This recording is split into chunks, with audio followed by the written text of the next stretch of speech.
இறையேசுவில் அன்பானவர்களே, கடவுளை தேடி வரும் மக்களாக நாம் இருக்கின்றோம்.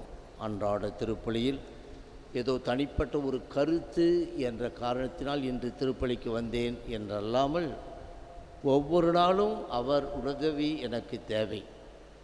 இன்று ஒரு குறிப்பிட்ட நாள், நினைவு நாள், எனவே நான் வந்தேன் என்பது ஒரு சில நேரத்தில் சரியில்லாத காரியமாக இருக்கும். தினமும் தேட வேண்டும். ஆனால் அப்படி காலம் விட்டு இடைவெளி விட்டு தேடினாலும் இறைவன் நம்மை கைவிடுவதில்லை என்பதைத்தான் இன்றைய நற்செய்தி வாசகம் நமக்கு வலியுறுத்துகின்றது. முதல் வாசகமும் ஏறக்குறைய இதோடு தொடர்புடைய நிலையில்தான் நமக்கு இந்த கருத்தை வலியுறுத்துகிறது. இங்கே ஜெபக்கூட தலைவர் ஒருவர் வருகின்றார். அவர், என் மகள் இப்பொழுதுதான் இறந்துவிட்டாள், ஆயினும் நீர் வந்து அவள் மீது உம் கையை வையும், அவள் உடனே உயிர் பெறுவாள் என்றார். அவருடைய விசுவாசத்தை பார்ப்போம். அந்த கடைசி நேரம் வரையில் அந்த 12 வயது அவளுக்கு என்று சொல்லப்படும். எனவே 12 வயதில் இறக்கக்கூடிய நோய் அவளில் இருந்திருக்கிறது. ஆனால் அந்த காலகட்டத்திலெல்லாம் இந்த நூற்றுவ தலைவர் இயேசுவை தேடவில்லை. மாறாக சாகக்கூடாத அந்த சிறு வயதிலேயே அவள் இறந்த பிறகுத்தான் வருகின்றாள். இப்பொழுதுதான் இறந்தாள் என்று சொல்லி வருகின்றார். இவ்வளோ நாளாக நீ கோயிலுக்கு வரலப்போ, இப்போ தான் வந்திருக்கிற என்று அசட்டை செய்து அவர்களை துரைத்து விடவில்லை. மாறாக சீடர்களுடன் அவர்களுடன் செல்லுகின்றார். அவ்வாறு சென்று கொண்டிருக்கின்ற போது இன்னொரு நிகழ்வு. இந்த பெண்ணும் 12 ஆண்டுகளாக இரத்தப்போக்கினால் வேதனைப்பட்ட பெண். இவள் இதனுடைய ஒத்தமை நற்செய்தியில் வேறு இடங்களில் மார்க், லூக்கா இவற்றில் வாசிக்கின்ற போது பல மருத்துவர்களை பார்த்திருந்தும், எனவே அவருடைய முயற்சி முதலில் எங்கே சென்றது? தனக்கு ஒரு நோய் இருக்கிறது. சாதாரணமாக சொல்லுவோம், ஏன்பா நோய் இருந்தால் ஏன்பா அவள் அலட்சியமாக இருக்கிற, யாராவது டாக்டர் போய் பார்க்கக்கூடாத என்று நாமே அறிவுரை சொல்லுவோம். எனவே அந்த வகையில் இவர் பல மருத்துவர்களை சென்று பார்த்திருக்கின்றாள். தன்னிடம் இருக்கின்ற பணத்தை எல்லாம் செலவழித்திருக்கின்றாள்.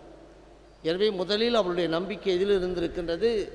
மருத்துவர்கள் என்னை காப்பாற்றுவார்கள், என்னிடம் இருக்கின்ற பணம் என்னை காப்பாற்றும், இப்படிப்பட்ட விதத்தில் தான் அவள் செயல்பட்டிருக்கின்றாள். இதுவெல்லாம் தீர்ந்த பிறகு இயேசுவிடம் வந்து அவள் ஒன்றும் கேட்கவில்லை. நீர் விரும்பினால் என்னை குணமாக்க முடியும் என்று சொல்லவில்லை. என்னை தொடும், என் நோய் குணமாக்கும். லாசர் இறந்து விட்டான், நீர் வந்து உன்னுடைய நண்பன் அவனை உயிர் பெற்றிட செய் என்று அவளிடம் சொல்லவில்லை. மாறாக இந்த பெண்மணி இத்தனை முயற்சிகளை செய்த பிறகும் அவளில் நம்பிக்கை இருக்கிறது. ஏனென்றால் இதையெல்லாம் செய்து கொண்டிருக்கின்ற போதே இயேசுவை பற்றி கேள்விப்பட்டிருக்க வேண்டும். பாப்புமே போய் தான் பாப்புமே என்ற விதத்தில் கடைசி வரையில் அவர் பொருளாதாரத்தை நம்பி, அறிவியலை நம்பி எல்லாவற்றையும் இழந்த பிறகுத்தான் அவள் வருகின்றாள். வந்தவள் இயேசுவிடம் எந்த கோரிக்கையையும் வைக்கவில்லை. அதுதான் முக்கியம் அன்பானவர்களே. இவள் தனக்குள் சொல்லிக் கொள்ளுகின்றாள், அவருடைய ஆடையின் விளிம்பை தொட்டாலே நான் குணம் பெறுவேன். அசைக்க முடியாத நம்பிக்கை. இவ்வளவெல்லாம் செய்த பிறகு நான் அவரிடம் செல்லுகின்ற போது அவர் என்ன சொல்லிவிடுவார்? எனவே சொல்லிவிடுவாரோ என்று தான் முன்னால் கூட செல்லவில்லை, பின்னால் சென்று அவருடைய ஆடையின் விளிம்பை தொடுகிறார். எப்படிப்பட்ட ஒரு ஆழமான விசுவாசம்! தினம் தினம் கோவிலுக்கு வருகின்றோம், ஆடையின் விளிம்பு கிடையாது. ஆண்டவர் இயேசுவை முழுமையாக உட்கொள்ளுகின்றேன், முழுமையாக இதில் இருக்கின்றார் ஆண்டவர் இயேசு. அப்படி உயிரோடு முழு உருவிலே அதில் இருந்து என்னில் எழுகின்ற அந்த இயேசு என் வாழ்க்கையில் ஏன் எதையும் செய்யவில்லை என்றால், அத்தகைய உறுதியோடு விசுவாசத்தோடு நாம் அவரிடம் நமது ஜெபங்களை கையளிக்கவில்லையா என்று யோசிக்க வேண்டும். எனவே பின்னால் வருகின்றாள், அவள் ஆடையை தொடுகின்றாள், குணம் பெறுகின்றாள். ஆடையை தொட்டாலே போதும் நலம் பெறுவேன் என தமக்குள் சொல்லி கொண்டார். இயேசு அவரை திரும்பி பார்த்து, மகளே துணிவோடு இரு. இங்கே அவர் எந்த விதமான அவநம்பிக்கை வார்த்தையும் சொல்லவில்லை. இத்தனை வருஷமாக போய் எத்தனையோ டாக்டரை பார்த்துட்டு கையில் இருக்கிற பணத்தெல்லாம் செலவு பண்ணிவிட்டு இப்போ வந்திருக்கிறியா, இப்போ நான் உனக்கு கொடுக்கணுமா? ஒன்றுமில்லை. எப்படிப்பட்ட வார்த்தையை பாருங்கள்!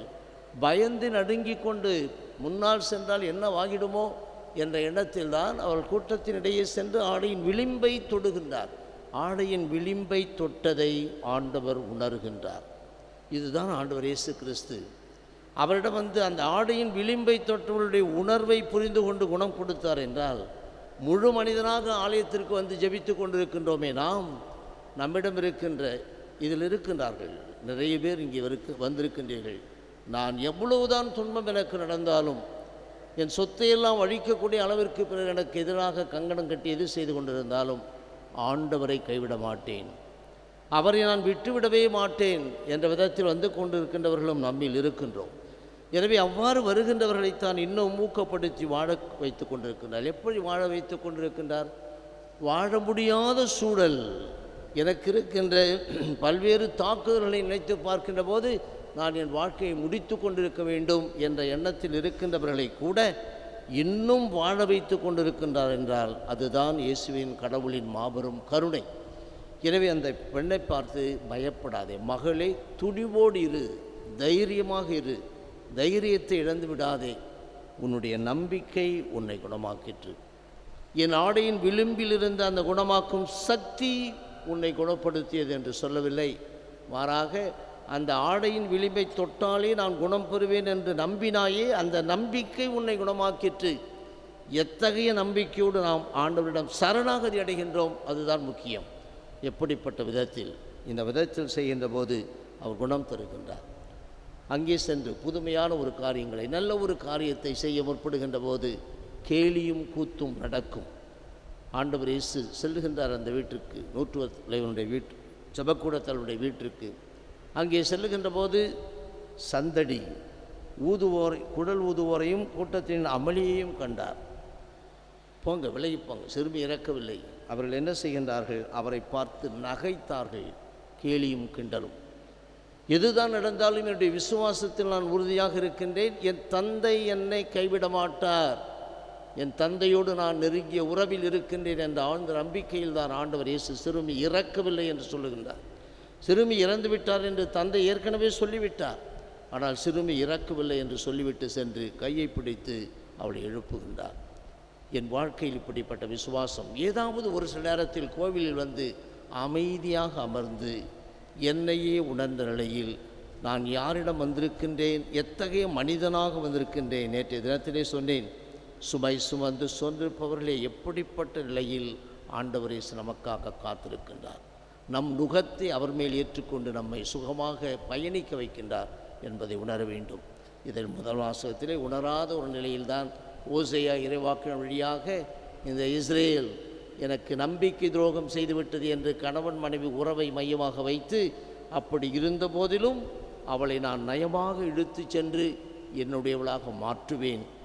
ஆண்டவர் எத்தகைய நம்பிக்கை நம்மில் வைத்திருக்கின்றார் பாருங்கள். நாம் அவநம்பிக்கையில் இருந்தாலும் உன்னை நான் கவர்ந்தெடுப்பேன். அவருடைய இழுத்தலுக்கு நாம் ஒத்துழைப்பு தருகின்ற போது உயர்வோம், வேண்டுவோம். ஆமென்.